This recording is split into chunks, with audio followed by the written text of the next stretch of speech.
Hello. Hello.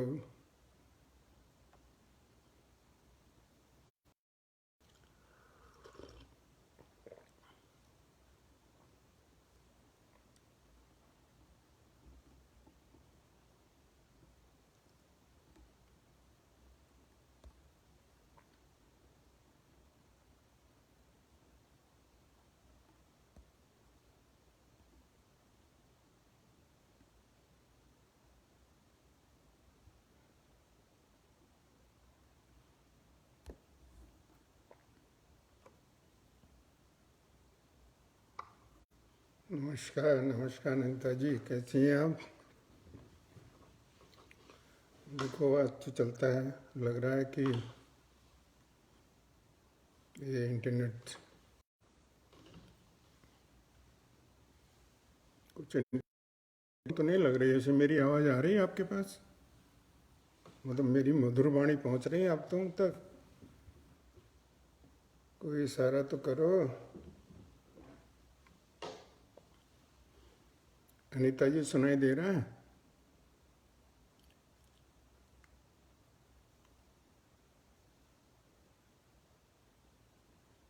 Hello.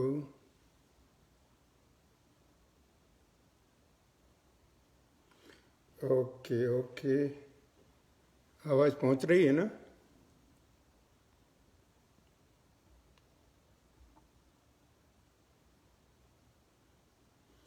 Okay, good.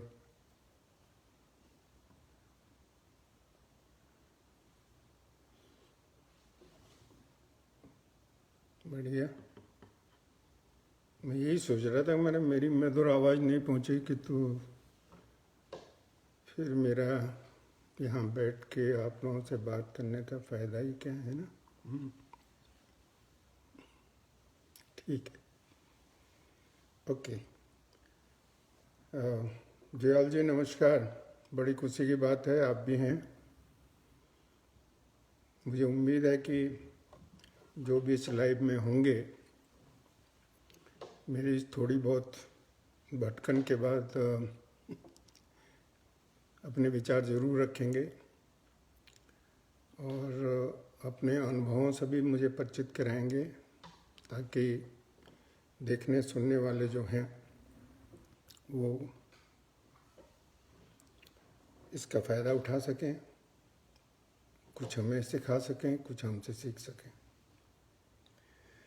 तो पहले तो मैं अपने परिचय से ही स्टार्ट करता हूँ। जो भी यहाँ पे हैं अभी वो तो मेरे को जानते ही हैं, पर फिर भी जब तक अपनी बात कुछ ना कहो, खुद ना बताओ, तो भला लोगों को कैसे पता चले। परिचय देता हूँ। तो आपने गीता का श्लोक तो पढ़ा ही होगा, विनाशाय चतुष्कृतम्। तो उसी के तहत 1941 में मैं धरती पर उतरा था, और शायद यही सोचकर कि मैं वाकई दुष्कृताम ख़त्म कर पाऊँगा, तो उन्होंने मेरा नाम है। अब आप लोगों को तो पता ही है कि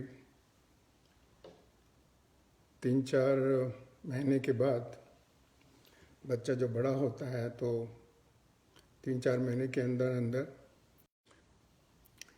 कि वो यहाँ क्यों आया था और कहाँ से आया था। वही मेरे साथ भी हुआ, सबके साथ होता है, तो मैं कोई अलग से था नहीं। तो बहरहाल बंचुरी कोटद्वार में बड़ा पड़ा, और उसके बाद पिछले 4 साल से मैं पेश में हूँ। बंचुरी कोटद्वार रखेड़ा इन सब के बारे में तो आप जानते ही हैं। आपको थोड़ा मेम्फिस से भी परिचय करवा दूँ। मेम्फिस आबादी के हिसाब से तो बहुत बड़ा टाउन नहीं है, वही 7-8 लाख की आबादी होगी, जिसमें लगभग 20-25 हज़ार भारतीय इंडियंस भी हैं। यहाँ पे टेनेसी स्टेट में पड़ता है। और मेम्फिस, जो हमारे टाइम के लोग हैं उनको शायद पता होगा, एल्विस प्रेस्ली कौन था।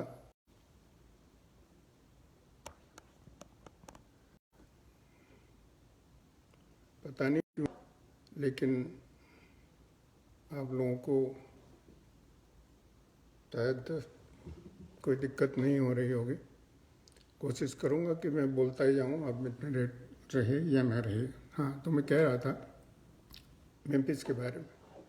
तो Elvis Presley, rock and roll king जिसको बोलते हैं, उसका जन्म यहाँ पे हुआ था। उसका अपने के नाम से यहाँ पे बहुत बड़ा संग्रहालय है, उसका अपने घर था। और आज भी लाखों लोग दुनिया भर से,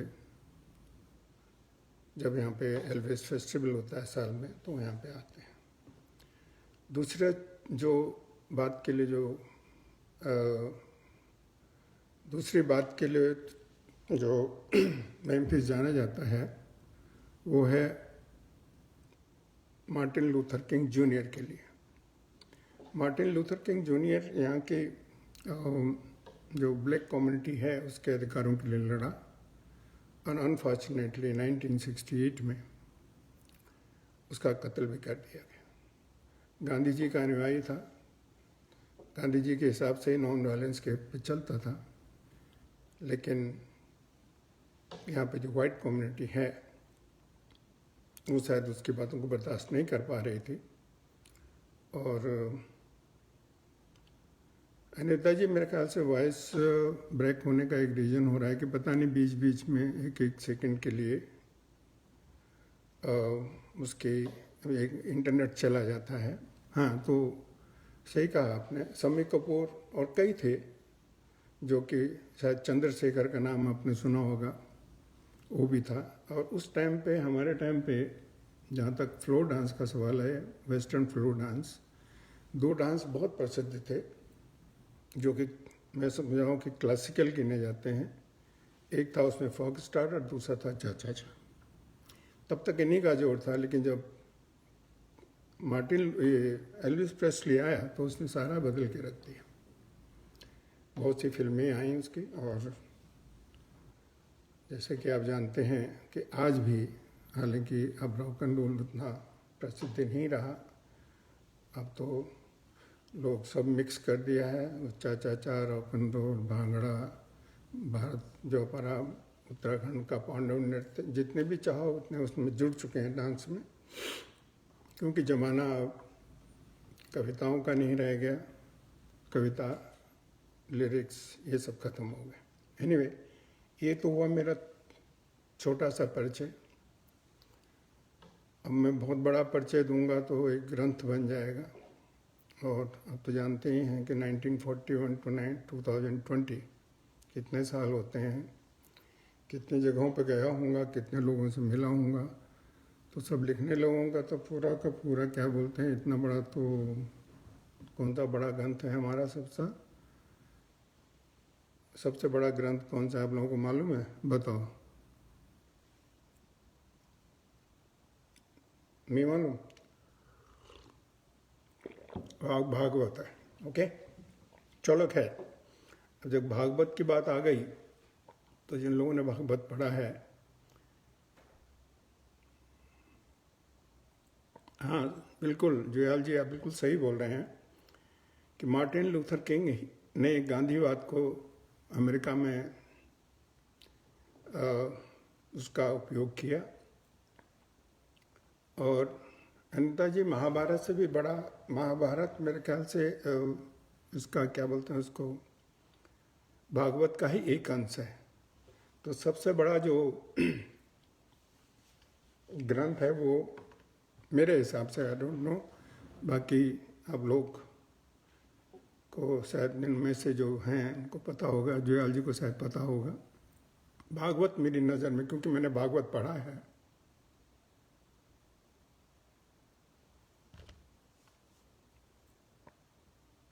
सुमित्रा जी नमस्कार, बहुत बहुत धन्यवाद आपका, आप पधारी।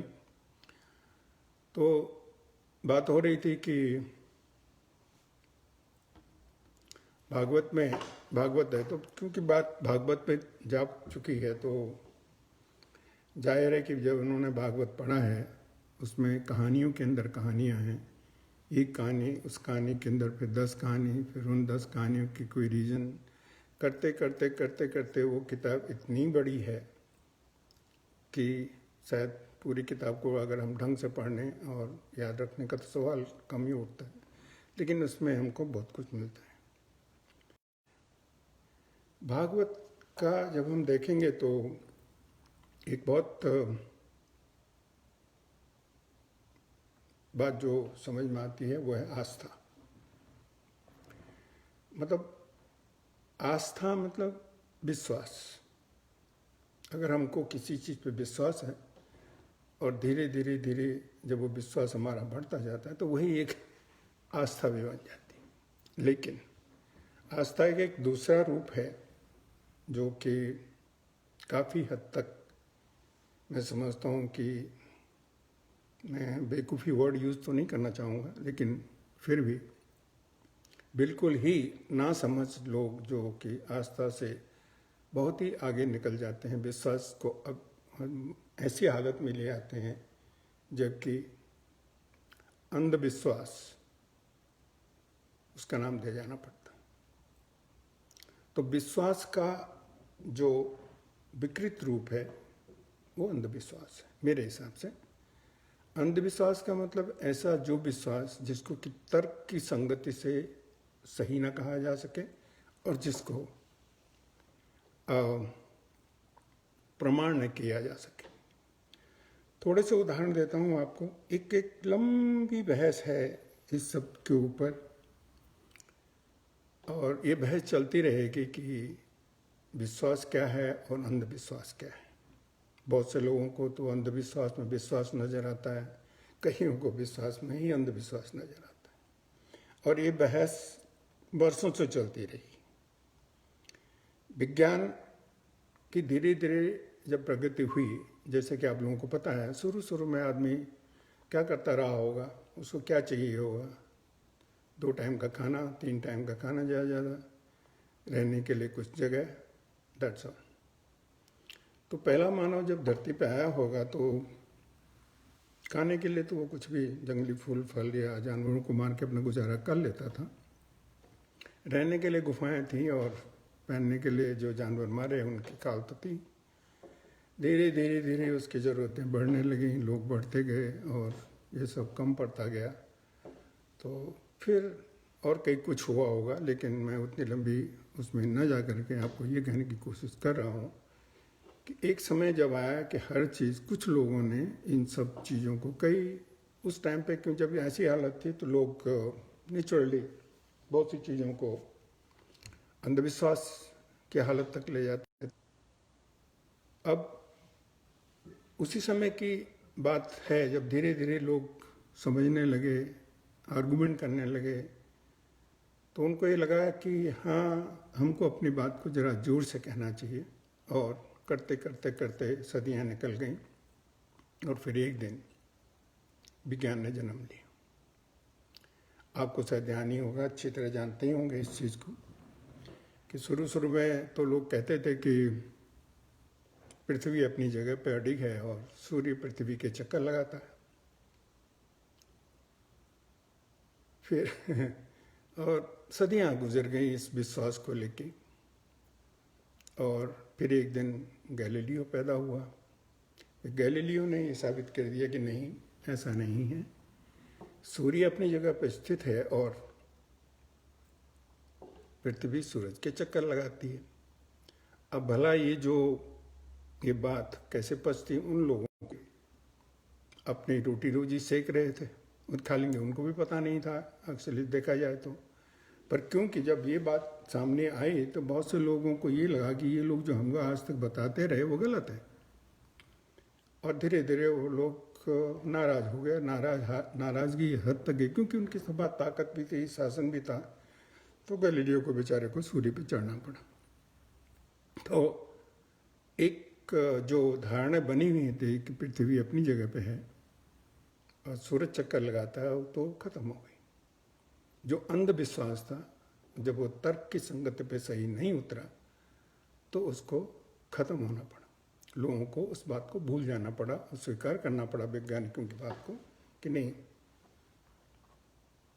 पृथ्वी घूमती है, फिर सूरज के चक्कर लगाती है। एक और हमारे खास करके जो हिंदू धर्म है उसमें, वेस्टर्न में तो ऐसा नहीं है। हाँ, मैं ये आपको एक और बता दूं कि ये अंधविश्वास इंडिया स्पेसिफिक नहीं है या हमारे गढ़वाल से ही जुड़ा हुआ नहीं। शायद दुनिया का ऐसा कोई भी कोना नहीं है जहाँ के लोग अंधविश्वासी लोग ना रहते हों। और उसका सबसे बड़ा कारण ये है कि अंधविश्वास की जो जननी है वो है गरीबी, अज्ञान, शिक्षा का अभाव, झूठे संस्कार, ये सब जोड़ जाड़ करके वो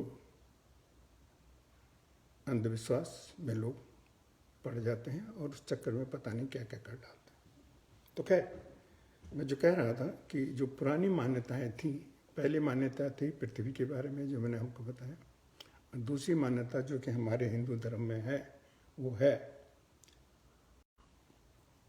कि पृथ्वी शेषनाग के सर पर टिकी है।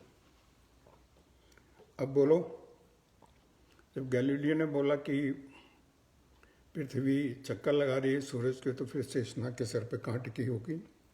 पर आज भी बहुत से लोग इस चीज़ को मानते हैं कि पृथ्वी शेषनाग के सर पर टिकी हुई है। इसको आप विश्वास कह लें या अंधविश्वास कह लें, लेकिन विज्ञान की नज़र में ये सही नहीं। ऐसी और मान्यताएं हैं हम लोगों की। अब हम लोगों के तो देवता भी इस टाइप के हैं। बारिश करने वाले देवता इंद्र भगवान हैं, फिर हवा वाले वरुण देवता हैं, अग्नि देवता हैं, कई देवता हैं जो कि अपना काम करते हैं। बिजली भी वही गिराते हैं, गर्जना भी वही करते हैं, बारिश भी वही करते हैं, धूप भी वही लाते हैं, वगैरह वगैरह। और यहाँ तक कि भूकंप भी देवी जो शक्ति है वही जब नाराज़ हो जाती हैं, भूकंप की भी एक देवी है, जब वो नाराज़ हो जाती है तो वो भूकंप ले जाती है। उत्तराखंड में केदारनाथ का भूकंप, केदारनाथ में जो हुआ, और उससे पहले भी रोज़ जो टेढ़ी में होता रहता है, हर साल कुछ न कुछ दुनिया भर में लोग भूकंप से पीड़ित होते रहते हैं। उसका कारण कम से कम भूकंप देवी तो नहीं, ये भी एक अंधविश्वास है जो कि टूटता चला गया।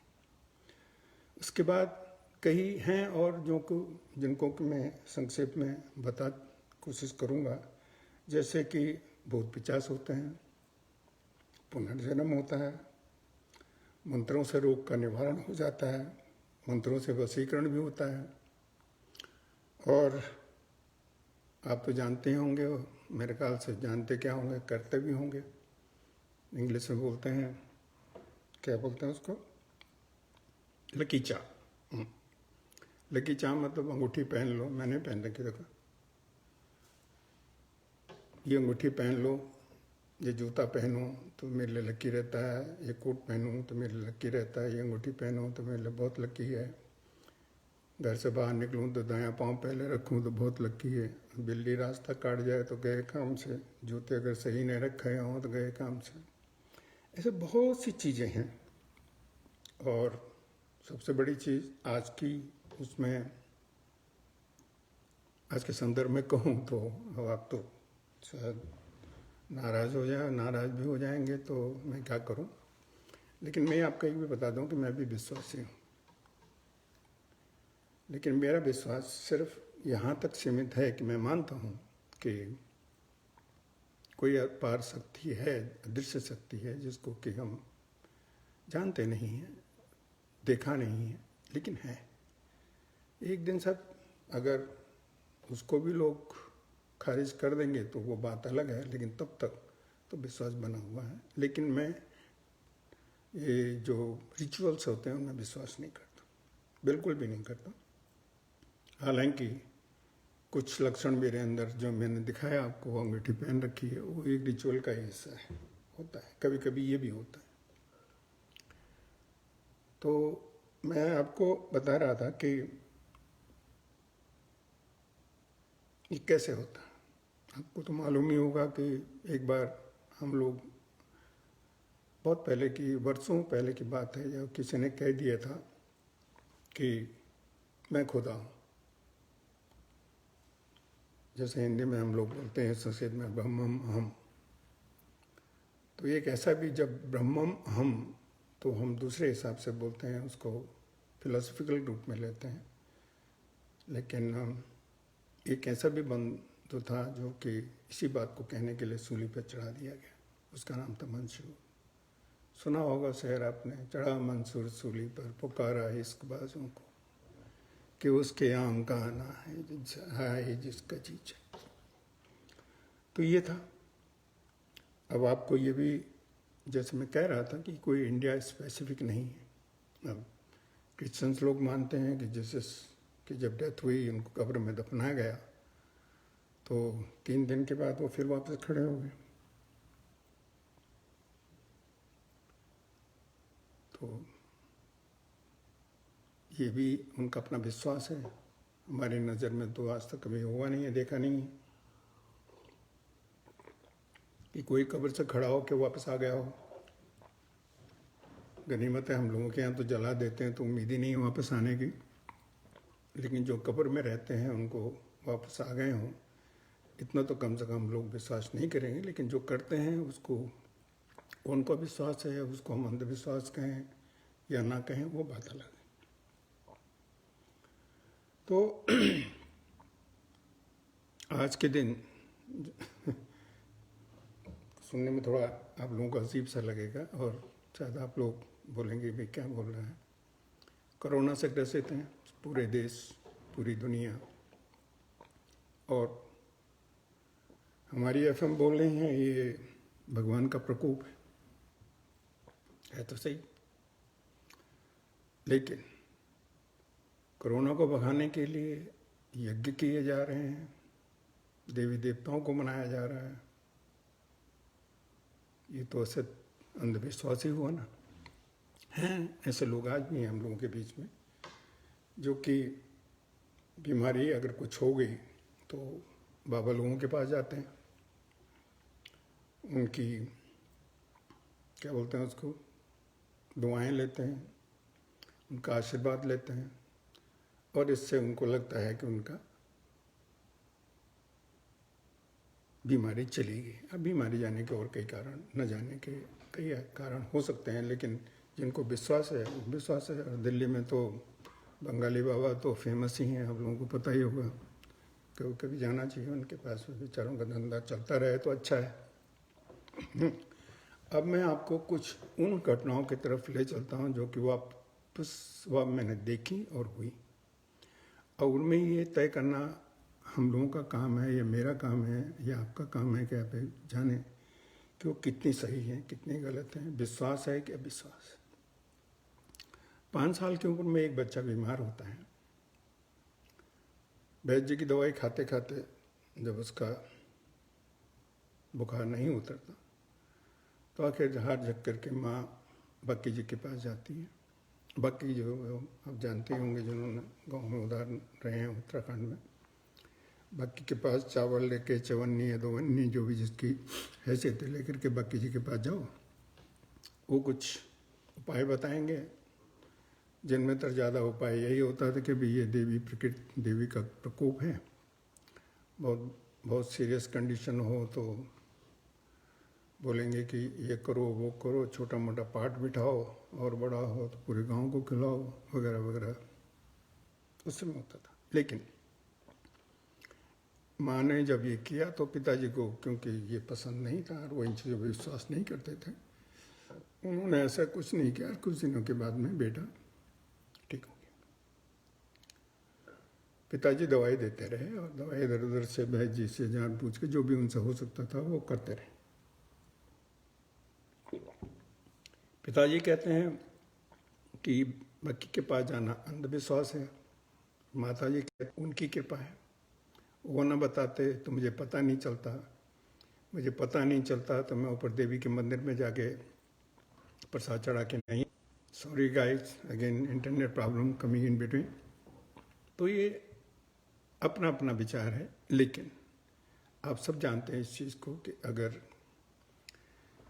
इस तरह की बातों से लोगों का उपचार होता तो डॉक्टरों की ज़रूरत ही नहीं थी, हॉस्पिटल लगाने की ज़रूरत ही नहीं थी, क्यों इतना जमले खड़ा करो, नहीं होता। तो ये सब एक अंधविश्वास का नमूना है।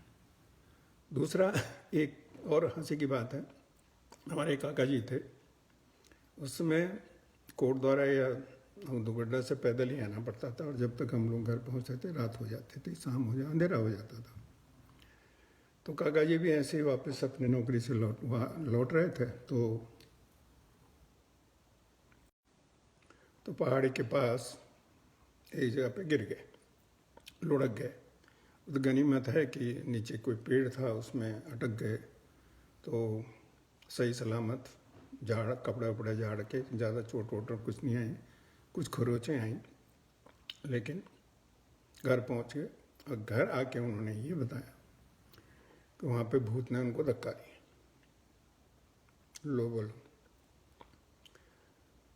बाद में पता चला, जो सच्ची बात ये थी कि भूत तो नहीं था, लेकिन वो क्योंकि कुछ पिए थे तो चढ़ी हुई थी, तो कुछ हो गया पाँव लचक गया होगा, गिर गए थे। खैर, जब उन्होंने ये कहा कि उनको भूत ने गिराया, तो विश्वास नहीं करेंगे, पूरे गांव में सब लोग अपने अपने किस्से सुनाने लगे। हाँ, वहाँ पे भूत है, वो जो हिसर का पेड़ है ना, उसके नीचे बैठा रहता। बस रात में उधर कभी नहीं जाना चाहिए, बिल्कुल नहीं जाना चाहिए। बहुतों को विश्वास हो गया, तो नतीजा ये हुआ कि अब पहले से ही होता है, तो कि भाई अब जब उस पेड़ के नीचे भूत रहता है, तो वहाँ उसके नीचे तो अंधेरे में तो सवाल नहीं उठता जाने का, नहीं जाते थे। अब एक तो विश्वास होता है कि भाई हाँ, यह भूत होता है, जिन्होंने देखा होगा, जिन्होंने नहीं देखा उनके लिए तो अविश्वास है। लेकिन असलियत ये है कि भूत नहीं, भूत वाली जो कहानियाँ हैं, हालांकि अगर आप बहुत सी मूवीज़ बनी हैं भूतों के ऊपर। अभी जो लेटेस्ट चल रही है वो घोस्ट स्टोरीज करके अनुराग कश्यप की, और 3-4 और हैं डायरेक्टर उसमें, करण जौहर भी है। वो मूवी नेटफ्लिक्स पे आई है, ज़रूर देखिए। भूत उनके हिसाब से होते हैं, क्योंकि असली कारण फिर वहीं आ जाता है कि अगर हम किसी चीज़ को तर्क से नहीं जीत सकते, तो वो फिर विश्वासा बन जाता है। तर्क से अगर, क्योंकि हम किसी चीज़ का पता नहीं लगा पाते कि ये क्यों हुआ, कैसे हुआ, तो फिर वो अंधविश्वास हो जाता है। वही हुआ उस केस में, चाचा के केस में भी वही हुआ। लोगों ने बिल्कुल अंधविश्वास हो गया कि उस पेड़ के नीचे भूत है। तो हमारे गांव में एक चाचा जी रहते थे, उनका एक लड़का हमारी उम्र का था वो भी। तो उसी बीच में जब ये बात हो रही थी गाँव में, तो अब चाचा जी तो हमारे बहुत ही निडर टाइप के आदमी थे, गांव के ऊपरी गांव के मध्य मजदूरी के। तो उन्होंने 7-8 साल के अपने बच्चे को बोला कि तू रात में जाएगा, उस पेड़ के नीचे से होते हुए ऊपर पहाड़ी पे जाएगा, और तू वापस आएगा, कुछ नहीं होगा। बच्चा बेचारा क्या करता, गया, आया, कुछ नहीं हुआ। तो ये था विश्वास कि भूत नहीं होते, और वो था अंधविश्वास कि भूत होते हैं। ऐसे ही एक बार मैं पहली नौकरी पे गया, इंटरव्यू तो चल रहे थे, 15-20 लड़के बुलाए गए थे मोदी इंडस्ट्रीज में, और उनमें से मैं भी था। इंटरव्यू चल रहे थे, पता नहीं क्यों और कैसे सबका हो गया और मैं ही रह गया। अंत में मैंने देखा कि सबके तो इंटरव्यू हो गए, मेरा नाम ही नहीं पुकारा गया, तो क्या हुआ होगा। सेक्रेटरी के पास गया, उसको बोला, देख भाई, अभी तक मेरा नाम नहीं पुराया गया, और मुझे लग रहा था अगर इंटरव्यू लेने वाले उठ गए तो मैं तो गया। तो जब मैं उसके पास गया तो उसने देखा कि हाँ, वाकई मेरे को नहीं बुलाया गया था। जल्दी जल्दी उसने पेपर उठाया और अंदर गया। इस बीच में भगवान को मैं याद कर रहा था कि हे भगवान, कैसे भी करके कम से कम इंटरव्यू तो करवा दो, सिलेक्शन हो या ना हो। तो भीतर गया, भीतर जा कर के बोला होगा उन्होंने, तो इंटरव्यू में उस समय स्वयं गुजरबल मोदी, जो कि मोदी इंडस्ट्रीज के संस्थापक थे, वो बैठे हुए थे। तो उन्होंने बुला लिया, नौकरी भी मिल गई। अब एक तरह से मैं देखूं तो ये भगवान की कृपा थी, उन्होंने सुन ली मेरी। और दूसरी तरफ मैं देखूं कि नहीं, अगर मैं खुद उठ के सेक्रेटरी के पास और इंटरव्यू लेने वाले निकल गए होते तो फिर तो मुश्किल ही था कुछ होना। तो ये भी एक है जिसको कि एक और आपको बताऊँ, आपको शायद आप लोगों को मालूम भी होगा, मालूम नहीं कि जब हमारे पुराने, अभी भी होता होगा मालूम नहीं है, लेकिन गांव में जब मकान बनते थे तो जो मिस्त्री लोग काम करने वाले होते थे, ऐसा बोलते हैं, मैंने कभी देखा नहीं है क्योंकि वो सब छुपा करके ये करते थे। एक बुजुर्ग या बुजिन होता था, क्या बोलते थे उसको ठीक से मालूम नहीं है, उसको कहीं वो नींव में या किसी दीवार में छुपा देते थे। और अगर घर के बनने के बाद में जब उसमें लोग बसने लग गए तो ऐसा होता था कि घर पे कोई आपदा आ गई तो नेचुरली मैंने कहा पहले बक्की के पास जाएंगे, और बक्की ने कहा कि तुम्हारे घर के अंदर दीवार में कहीं पे कोई बुजन छुपा रखा है मिस्त्री ने, ये सब उसकी वजह से हो रहा है। तो ये मेरा खुद का देखा हुआ, तब हम छोटे ही थे, 10-11 साल के रहे होंगे। तो वही हुआ,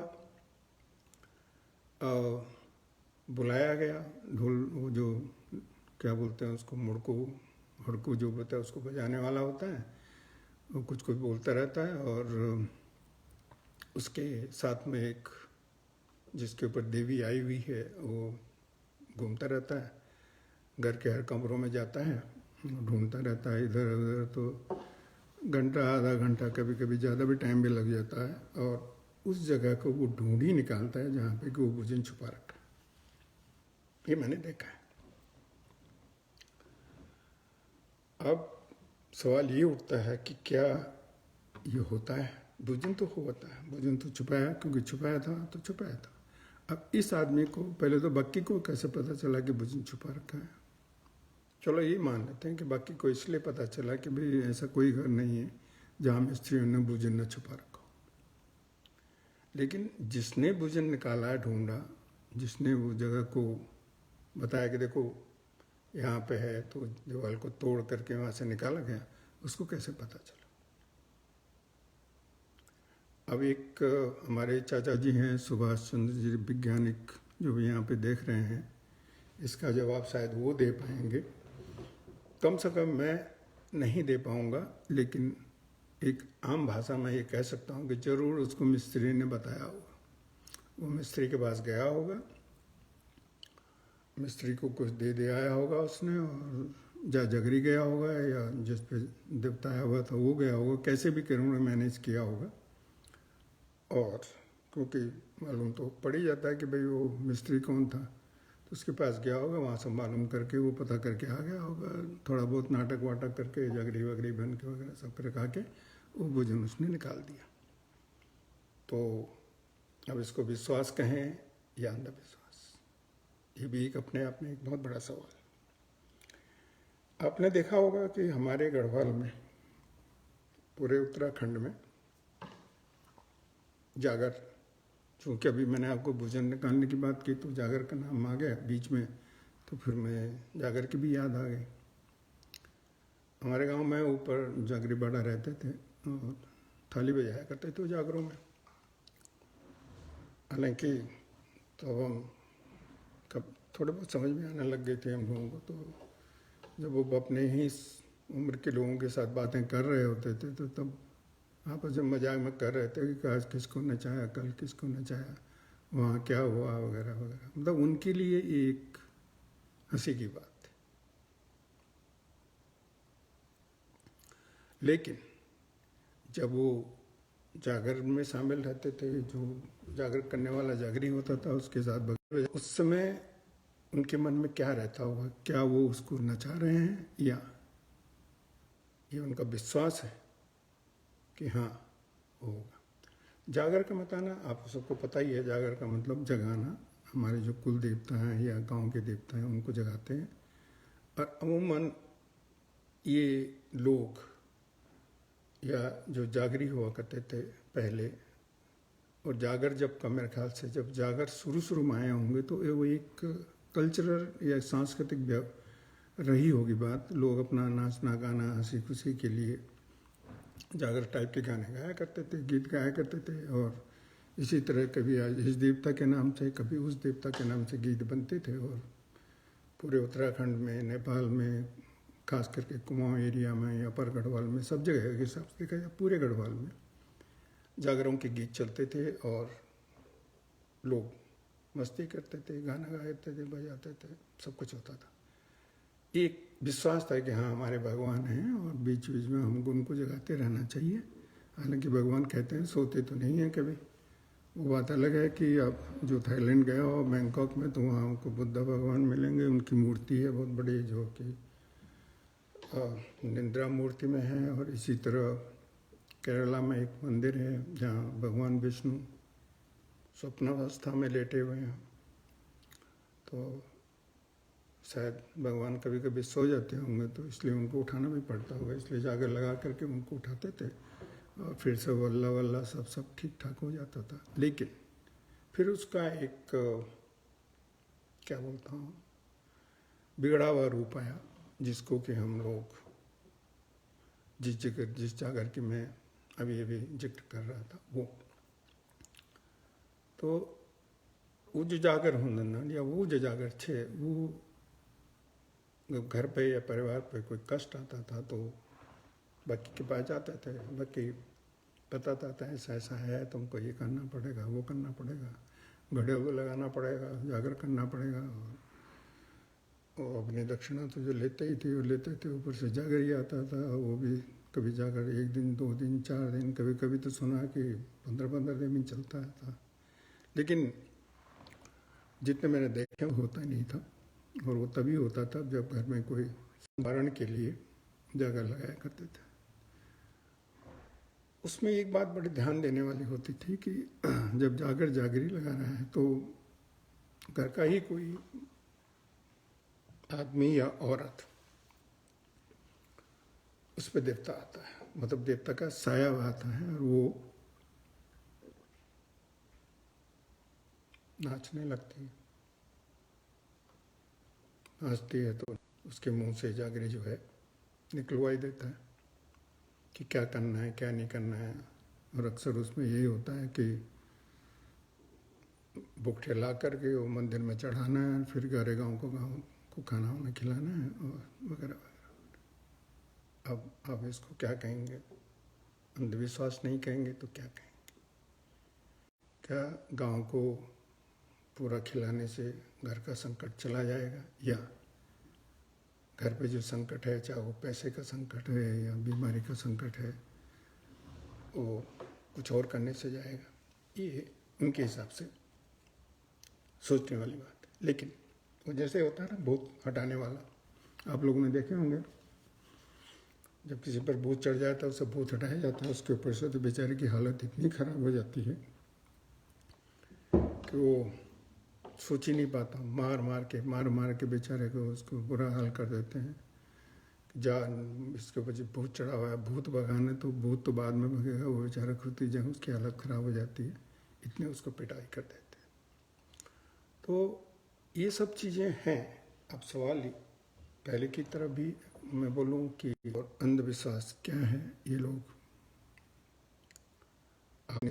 जिन चीज़ों का हम लोग तर्क की कसौटी पर उसका उत्तर नहीं ढूंढ पाते, वो अंधविश्वास है। और इसमें समय लगता है। बहुत सी चीज़ें ऐसी हो चुकी हैं अब तक कि हम लोग जिन चीज़ों पर पहले विश्वास करते थे आज उनको अंधविश्वास करते हैं। घर में अगर किसी को छींक आ गई तो बाहर नहीं जाना, घर से बाहर जाना है तो एक दही का चम्मच मुंह में डाल लो। सैटरडे हर हफ्ते का जो दिन है हमारा, मंडे से लेकर के संडे तक, हर भगवान के नाम पे है। शिव जी के नाम पे, हनुमान जी के नाम पे, शनिश्चर के नाम पे, सब हैं। उसी हिसाब से पूजा करो, तभी घर ठीक होगा। और एक अंधविश्वास वो भी है जो घर का जो मुख्य दरवाज़ा है उसका मुंह किधर होना चाहिए, दीवार का ये किधर होना चाहिए, बेड कहाँ पे लगना चाहिए, मैं अभी ध्यान नहीं आ रहा है। घर बनाते हैं, अब उनसे ये कोई पूछे कि भाई जो डीडीए का या किसी सोसाइटी का फ्लैट लेगा से उसका दरवाज़ा कैसे शिफ्ट कर पाएगा, बाथरूम किधर होना चाहिए, किचन किधर होना चाहिए, ये सब चीज़ें वास्तुशास्त्र हाँ वास्तुशास्त्र में है। अब वास्तुशास्त्र अपने आप में कितना सही है ये मैं नहीं कह सकता, लेकिन वास्तुशास्त्र पे तो हम तभी चल पाएंगे ना जब हम अपना खुद अपनी ज़मीन लेके घर बनाएंगे। जो दूसरे के बनाए हुए घर खरीद रहे हैं उनको कैसे पता चलेगा, क्या कर पाएंगे? वो जो है सो है, जैसे रहना वैसे रहो, जितना हो सकता है कर लो, नहीं हो सकता तो मत करो। तो इसको मैं अंधविश्वास कहता हूँ। वास्तुशास्त्र होगा, जरूर होगा कि मकान कैसे बनना चाहिए। अमूमन मंदिरों के दरवाजे ईस्ट की तरफ खुलते हैं, ऐसे भी घरों के भी दरवाजे ईस्ट की तरफ खुलते हैं। दरवाजे ईस्ट क्या, वेस्ट नॉर्थ साउथ कहीं भी मिल जाए, खुलना चाहिए, एक दरवाज़ा होना चाहिए, घर में भी नहीं होता। तो ये ऐसी बहुत सी बातें हैं।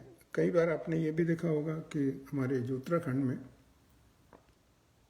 फिर आप कहेंगे फिर वापस उत्तराखंड को बोलने लगा तो आप उत्तराखंडी हूँ तो उत्तराखंड की बात करूँगा कि भाई पांडव नृत्य, कभी आप लोगों ने पांडव नृत्य तो देखे ही होंगे। ऐसे कोई है नहीं जिसने कि पांडव नृत्य ना देखे हों या कभी कभी हाथ पाँव ना हिलाए हों।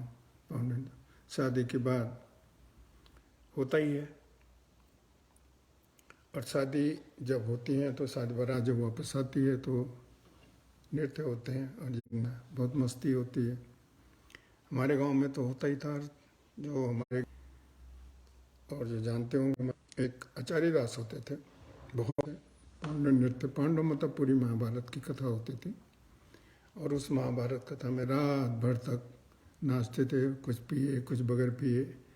लेकिन आचार्य दास जो अपनी भांग का सूटर लगा करके जब एक बार शुरू हो जाते थे तो सारी रात निकल जाती थी नाचते थे।